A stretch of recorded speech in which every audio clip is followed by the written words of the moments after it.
William returned here sometime prior to the Battle of Waterloo in 1815. He summoned Rothschild and demanded his money back. The Rothschilds returned William's money with the interest the British consuls would have paid him had the investment actually been made. But the Rothschilds kept all the past profits they had made using William's money. Nathan Rothschild later bragged that in the 17 years he'd been in England, he'd increased his original £20,000 stake given to him by his father by 2,500 times. By cooperating within the family, the Rothschilds soon grew unbelievably wealthy. By the mid-1800s, they dominated all European banking and were certainly the wealthiest family in the world. They financed Cecil Rhodes, making it possible for him to establish a monopoly over the diamond and gold fields of South Africa. In America, they financed the Harrimans and railroads, the Vanderbilts and railroads and the press, and Carnegie in the steel industry, among many others. In fact, during World War I, J.P. Morgan was thought to be the richest man in America. But after his death, it was discovered that he was actually only a lieutenant of the Rothschilds.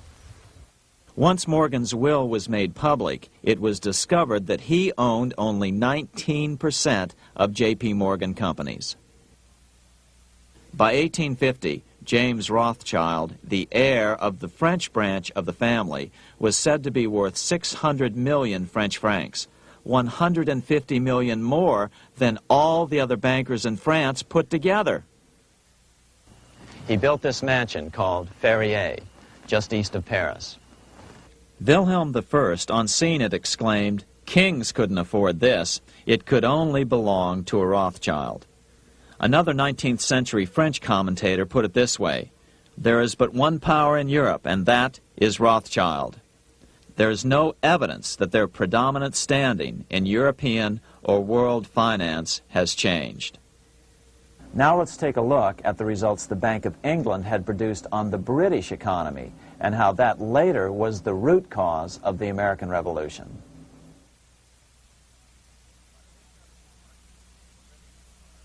By the mid-1700s, the British Empire was nearing its height of power around the world. But Britain had fought 4 costly wars in Europe since the creation of their privately owned central bank, the Bank of England. The cost had been high. To finance these wars, the British Parliament here had borrowed heavily from the bank. By the mid-1700s, the government's debt here in Britain was £140 million, a staggering sum for those days.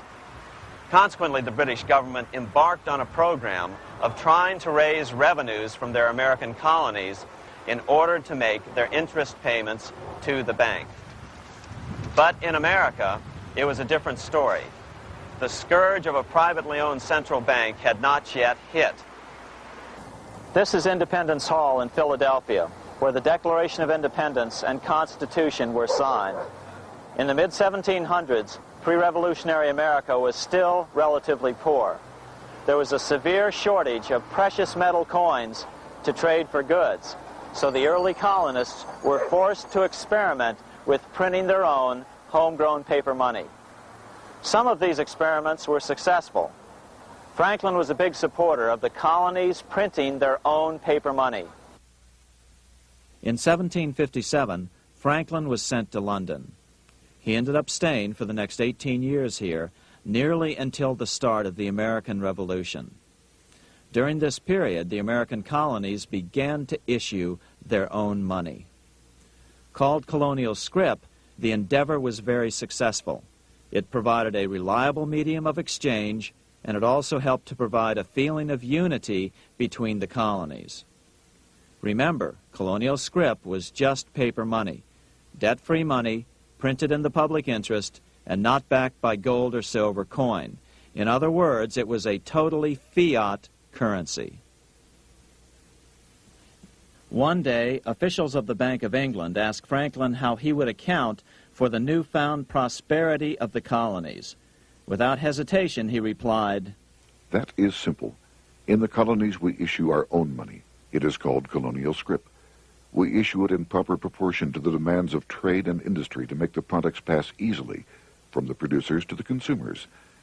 In this manner, creating for ourselves our own paper money, we control its purchasing power, and we have no interest to pay to no one. This was just common sense to Franklin, but you can imagine the impact it had on the Bank of England. America had learned the secret of money, and that genie had to be returned to its bottle as soon as possible.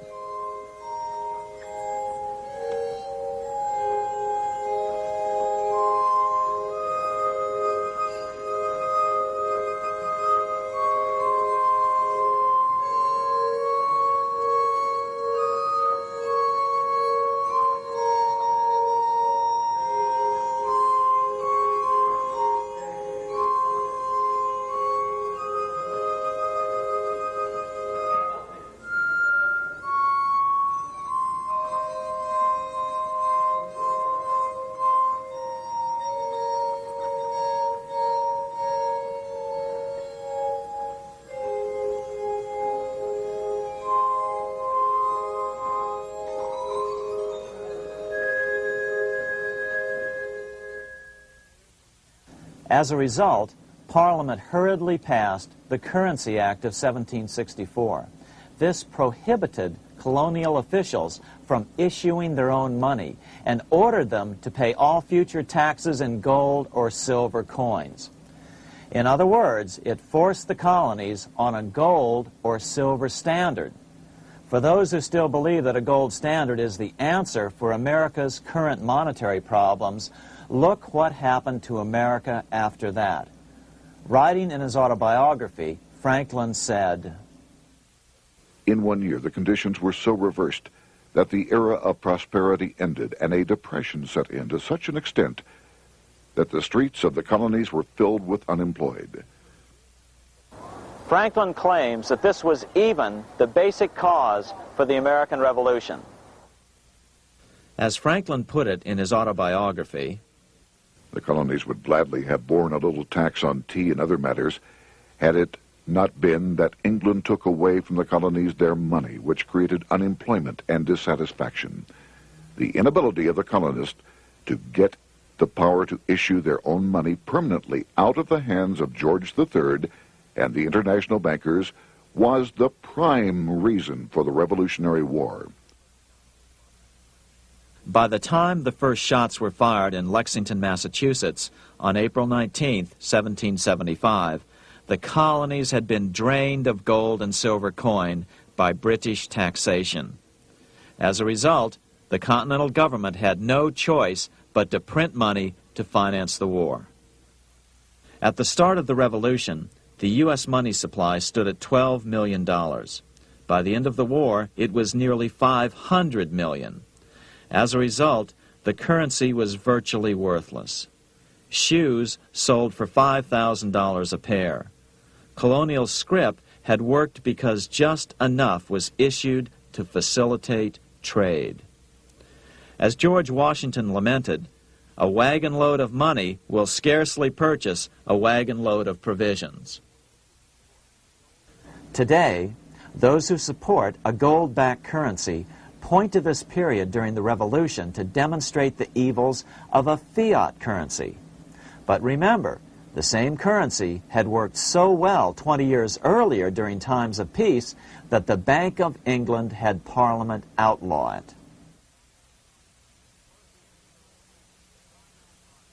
Towards the end of the Revolution, the Continental Congress, meeting here at Independence Hall, grew desperate for money.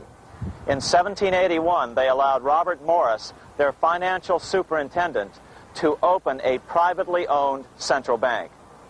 Incidentally, Morris was a wealthy man who had grown wealthier during the Revolution by trading in war materials. Called the Bank of North America, the new bank was closely modeled after the Bank of England. It was allowed to practice fractional reserve banking. That is, it could lend out money it didn't have, then charge interest on it. If you or I were to do that, we would be charged with fraud, a felony. The The bank's charter called for private investors to put up $400,000 worth of initial capital.